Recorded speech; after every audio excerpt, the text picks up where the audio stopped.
many superstars have been more synonymous with WWE over the past decade than Bray Wyatt.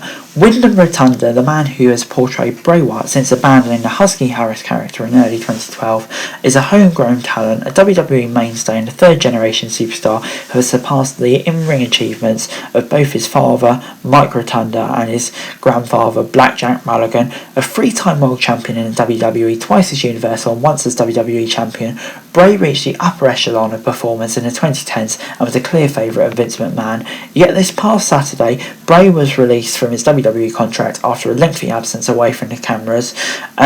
We do not deal with rumours and speculations. We are not going to go into why we think Wyatt was released. What we do in fact, however, is focus on the fact that Bray Wyatt release signals a monumental waste of talent, potential and marketing, and we thought we'd have a look why. Whether you hate him or love him, the Wyatt character, one simply cannot lie, has created brilliance. Whereas the Husky Harris character was unlikely to ever succeed, the original incarnation of the Bray Wyatt character was a true breath of fresh air. WWE was still in John Cena-led PG era at the time. Fans for years have been clamouring for something different, something a bit more edgy, which had come in the norm in the early 2010s. CM Punk's were few and far between, and in January 2014 he'd already come out of the door.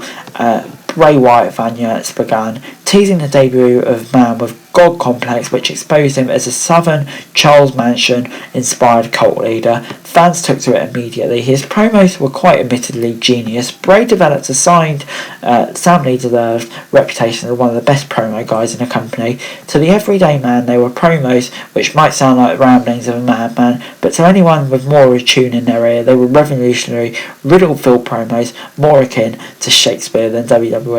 Alongside Eric Rowan and the late great Brody Lee, Bray headed the Wyatt family, and they debuted to much fanfare.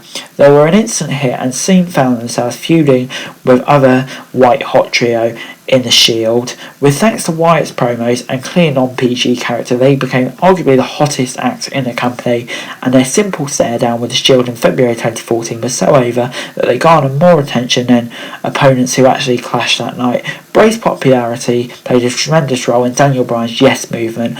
Also, as Bryan's arguable peak moment, which was when he defeated Bray in a cage match and escaped the Wyatt family for good, the defeat did not hurt Wyatt, thankfully. Bryan was so over and beloved that if anything, it further established Wyatt as a top heel. The beginning of Bray's downfall came shortly after WrestleMania 30. Make no mistake, Bray Wyatt should have gone over John Cena. It was the most banal moment of the night, and if the WrestleMania was not remembered so fondly for Daniel Bryan's definitive victory over the Authority, it would be remembered for in the infamy of the mind-boggling calling off of Bray Wyatt and the Wyatt family. This was a time when the WWE was in desperate need of new stars, yet it was a time when new stars were fed to Cena on a yearly basis. Just 1 year later at WrestleMania 31, a white-hot tank-riding Rusev was similarly defeated by Cena. It began a process of disassembling the Wyatt family, which Wyndham Rotunda had worked so hard to create. The Wyatt family leader, arguably the best incarnation and the most original incarnation of Bray Wyatt, never came close to meeting its potential. The next 4 years would see constant breakups and reformation, the addition of and then exit of Braun Strowman, Bray in drag portraying his sister Abigail against Finn Balor, Randy Orton's destruction of the Wyatt family compound, and Bray Wyatt himself, and Bray becoming one half a comedy team with Woken Matt Hardy. Yes, he would capture the WWE Championship in that time, but it's a reign remembered for its abrupt, mind-boggling end at the hands of Randy Orton, and quite simply did not need the victory so far in his own career. Wyndham Rotunda had his own creative genius, really should have not needed to completely reimagine and redefine the Bray Wyatt character so many times, yet as a result of constant stop-start pushes, abrupt ends and wrong match outcomes, he had to just keep doing that in order to stay relevant. In April of 2019, a new, very different version of Bray Wyatt debuted, one in the role of the Blue Clues Kids TV show type host. The Firefly Funhouse was the most ambitious realigning of the character Bray Wyatt had tried, and it was a massive success until it wasn't anymore. The Firefly Funhouse was something unlike anything else the WWE had ever seen on its television. After the first segment aired, airing in April 2019, a large portion of fans cited burial. After all, last time Bray Wyatt had been seen on WWE TV before debuting a new character, he was a commentary character with Matt Hardy. People took this new Bray Wyatt at face surface, truly believing that he was a goofy kids TV presenter character. Everyone else, however, saw a deeper meaning. This was not a brand new child-friendly Bray Wyatt, but something dark and more sinister than anything else that the company had shown before. A big part of Wyatt's role in the feud against Cena was using his cult-like charm to appeal to the children, who had mostly made up Cena's fan base. Now here he was, in a gimmick shamelessly appealing to young children at their level, in their language. As the weeks went by, more episodes were shown, and there were constant references to him, and it soon became evident that a new dynamic Wyatt was soon to debut. The Fiend debuted against longtime rival Finn Balor at SummerSlam 2019, and he notched up a victory in dominant fashion. Now heavier theme music based on his original theme, badass attire, straight out of Slipknot, and a cool new entrance featuring the Lantern. It became clear that the new character, the Fiend, was going to hit among WWE more than adult fans. Going forward, the Fiend matches were not wrestling matches, but spectacles closer to horror movies genre than professional wrestling. Who can forget Seth Rollins literally screaming in fear in his Hell in a Cell 2019 match against the Fiend? The matches were admittedly quite hokey, but you could not deny that they were entertaining and made the Fiend feel like the monster Wyndham was portraying. He would also capture the Universal Championship at Crown Jewel against Seth Rollins, marking Wyatt's second run as world champion. Of course, it would soon go the wrong way, as he would drop the title to 53-year-old Goldberg at Super Showdown in February 2020. Once more, a hot Bray Wyatt character had been defeated at its peak by a more established legend who did not need a victory at the time. This time, however, Wyatt would never recover. The Fiend would eventually capture his second Universal title from Braun Strowman at SummerSlam 2020, but he would drop it 1 week later to Roman Reigns at Payback, a victory which would begin his current reign as champion.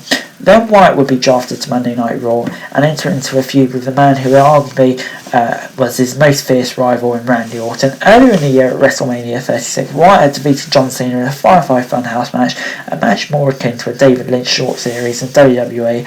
Nonetheless, it was entertaining and marked a deserved win for Wyatt, one which hopefully would put him onto the right path. This, of course, did not happen, as during the feud with Randy Orton, Bray Wyatt would lose a trilogy of matches.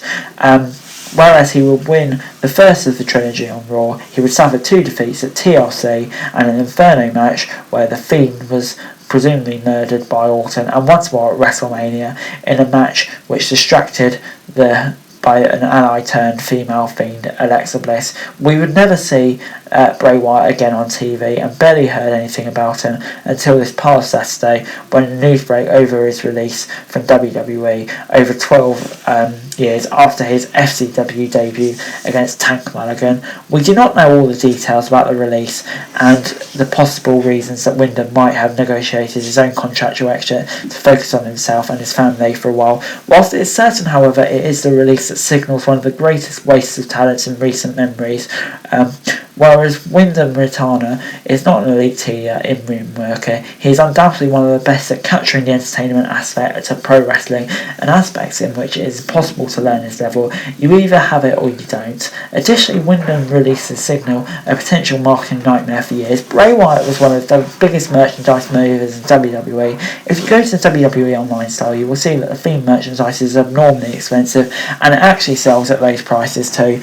The loss of Wyndham's creative mind, the loss of Bray Wyatt, an established WWE original character, and the loss of the financial income generated by Wyatt resonating with the WWE Universe for so long indicates that there are not many upsides to his release. For weeks it has been speculated where Braun Strowman may sign. Has he re-signed with WWE? It's entirely possible that Wyndham does the same when he is well and ready to make a return. However, given the rise of All Elite Wrestling and its reputation for allowing workers far more creative control, it's a very real possibility Wyndham heads there for creative control and lighter schedule. Wyndham Rotana is still only 34 years of age. He has the whole world in his hands, and when he decides to return to the ring, wherever he goes, he should be given the chance to shine. Anyway guys, that's it for the video. Thanks very much for watching. Remember to like, share, subscribe, leave your thoughts, comments down, and follow me on Twitter, link in the description below for daily wrestling news, and subscribe to my channel on the screen right now. That'd be greatly appreciated. Thanks very much for watching. Peace.